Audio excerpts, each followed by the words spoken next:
Olá, eu sou a Rita. Olá, eu sou o Silvio e esse é o nosso bate-papo informal de número 39, cujo tema é como lidar com as dificuldades do dia a dia.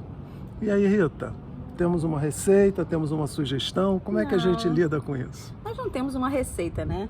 Mas esse tema surgiu porque uma das pessoas que nos assistem pediu como sugestão. Então, são coisas, né? Esses embates do dia a dia, essas dificuldades, são coisas comuns a todos nós.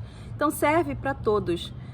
Bom, primeira coisa, eu acho que nós vamos ter sempre alguma dificuldade, né? Algum embate, algum problema a resolver. Isso é comum na nossa vida e nós precisamos aprender a lidar com isso. Porque dizer que hoje meu dia está lindo, maravilhoso, minha vida está ótima, não tem problemas nenhum. Aí amanhã acontece alguma coisa, nossa, estava tudo tão bem, o que aconteceu? É natural que tenhamos essas dificuldades. Aliás, é com as dificuldades que nós aprendemos, né? E nós crescemos. Sem dificuldade nenhuma, se tudo fosse assim um mar de rosas, o que a gente ia acrescentar? Então, as dificuldades fazem com que nós nos mexamos, né? Pensemos em uma solução, né? Porque todo problema tem uma solução. Já dizia um provérbio chinês, se não tiver solução, é porque não é um problema. Então, todo problema tem uma solução. Cabe a nós, que temos o raciocínio, usar do nosso discernimento, que a gente falou até no último bate-papo, né? Cabe a nós descobrir uma solução, encontrar uma solução para todas as dificuldades e problemas que nós temos. E aquelas que, assim, a gente não consegue resolver, que é uma questão de tempo, temos que trabalhar a nossa paciência, entendeu? Eu acho que você tem razão, né? E a gente não pode esquecer que eu diria que a raiz da nossa evolução espiritual está ligada com as dificuldades, com os problemas, né? E nós não podemos esquecer que os problemas e as dificuldades, por sua vez, decorrem do quê? Lei de causa e efeito, né? Sim. É uma coisa que a gente repete aqui muitas vezes, mas tudo é fruto da lei. Todo problema e toda dificuldade está relacionado com o fato de nós termos deslocado em algum momento, seja na vida presente ou na vida pretérita, alguma energia do universo nós colocamos fora do lugar. Ou seja, alguma coisa nós não fizemos de uma maneira acertada. E pode ser que que seja necessário, digamos, numa vida futura, você fazer esse ajuste, né? E esse ajuste está ligado a relações familiares, esse ajuste está ligado a trabalho, as relações, né? As nossas relações afetivas, seja elas em que nível for. Então, sempre nós vamos ter problemas, vamos ter dificuldades. Agora, entender que isso é fruto da lei e como nós podemos nos posicionar diante da lei é que é o grande X para cada um de nós, não é isso? E como é que você acha que a gente se posiciona diante dessas coisas da lei? Aí a gente precisa primeiro nos avaliar, né? Fazer uma autoavaliação, uma autoanálise. Isso é sempre importante que nós façamos. Não importa se a minha vida está ótima agora, mas eu devo também avaliar por que a minha vida está ótima agora, o que eu fiz, né, que me levou a esse patamar, né, melhor. Então, é importante que nos avaliemos, nos analisemos, para poder descobrirmos o que fazer para que o nosso caminho seja menos tortuoso, não é? Porque Deus não quer que ninguém sofra. A gente tem esses sofrimentos, essas pedras no caminho, porque nós mesmos plantamos, né? Mas, na verdade, a intenção é que nós tenhamos uma boa vida, né? Uma vida agradável e harmônica. E nós precisamos nos conhecer, precisamos avaliar qual é o nosso problema, de onde surgiu e o que podemos fazer para solucionar. Não adianta ficarmos nos vitimizando. Eu tenho tantos problemas, eu sofro disso, eu sofro aquilo. Não adianta fazermos isso. Isso vai ajudar? Vai resolver? Não vai, não resolve para ninguém, não vai resolver. Então precisamos ver como vamos encarar esse problema. Se houver uma solução, se tiver uma solução que possamos fazer, alguma coisa assim prática, que façamos. Mas se é alguma coisa que precisamos aprender a conviver com, né? Então é uma coisa que nós precisamos trabalhar na nossa cabeça. E é possível. Nós vemos tantos casos, né? Às vezes assim, né? De uma doença, uma pessoa totalmente entrevada e tal.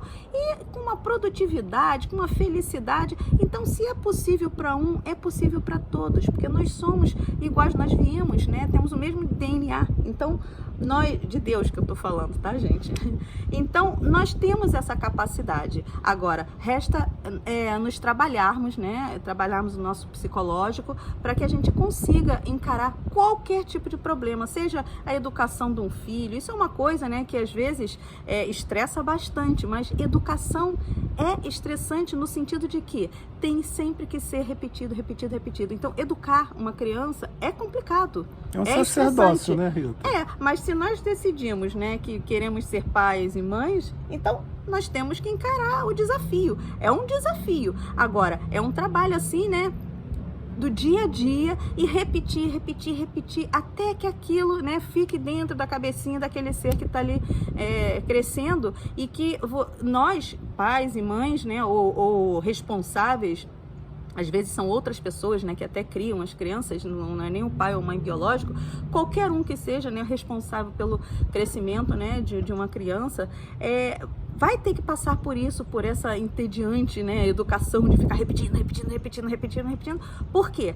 É ali que a criança vai ser formada, e naquele momento inicial dos primeiros anos, que a criança vai formar, né, vai se formar, e esse papel é muito importante. Então nós temos que colocar na cabeça que isso é um desafio para nós, mas é importante que você está ajudando, né, no crescimento de um outro ser. Olha que coisa bonita que é. Então, temos que procurar ver sempre o lado positivo das coisas, né? O que é bonito naquilo, o que pode trazer de produção né, num determinado ato. E isso vai fazer com que nós nos sintamos um pouco melhores diante daquele conflito, ou daquele desafio, não é? Que nós temos. Então, a educação, ou em qualquer âmbito, é no trabalho, é com um relacionamento afetivo, tudo, nós precisamos sempre olhar, avaliar, pensar bastante, refletir e usar do nosso discernimento para poder tomar uma decisão ou outra.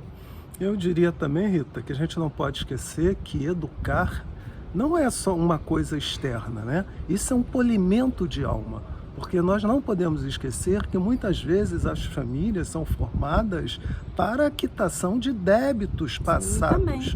Ou seja, então, quer dizer, a sua tarefa é multiplicada. Você precisa ensinar aquela alma e você precisa polir aquela alma. Então, isso exige muito de nós. Por isso que eu disse para você que essa questão da educação é um sacerdócio. É verdade. E muitas vezes os pais, exatamente às vezes pela orientação espiritual que tem, não têm consciência desse sacerdócio e da consequente dificuldade.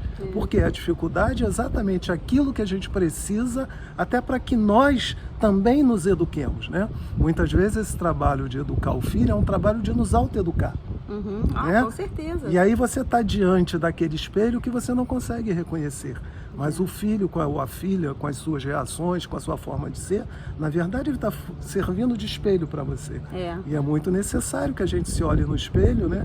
E que a gente aprenda a se reconhecer naquele espelho. Verdade. Agora, uma coisa que eu queria falar também, você mencionou a questão da causa e efeito, é muito certo, é a lei, né? Mas pensando aqui nos missionários, né? Por exemplo, Jesus, que karma ele tinha? Nenhum. Mesmo assim, quantos problemas ele teve que encarar, né, e resolver. E ele resolveu através do quê? Né? Através da honestidade dele, da integridade, da paciência, né, da compreensão, da tolerância. Isso são coisas que nós precisamos desenvolver em nós, porque quando tivermos nesse nível dele, né, não haverá problema nenhum à nossa frente. Jesus é a exemplificação do amor, né? De tudo, Então, ao invés de palavras, ele exemplificou com cada ato tudo aquilo que nós precisamos aprender para conduzir as nossas vidas. E eu acho que nós precisamos agradecer por termos essa vida, até com dificuldades, porque é onde nós vamos aprender, agradecer por termos a vida e essa oportunidade de nos polirmos. É isso, Rita. Gente, tá fazendo um barulho aqui danado, mas aqui é um ponto de aviões, então volta e meia passam alguns aviões. Então, gente, visitem o nosso canal, não esqueçam de dar o seu like. Ou seu dislike. Repassem para os seus amigos, estamos na nossa campanha para chegarmos a 1 milhão de inscritos. Vai demorar bastante, mas a gente tem que ser otimista. Tragam sugestões, tá, gente? É isso aí, mas escrevam preferencialmente no YouTube, gente, as suas sugestões, né? E a gente, na medida do possível, vamos tentar atender. Um ótimo final de semana para todos vocês, um grande beijo, tudo de bom, tchau, tchau. Boa semana.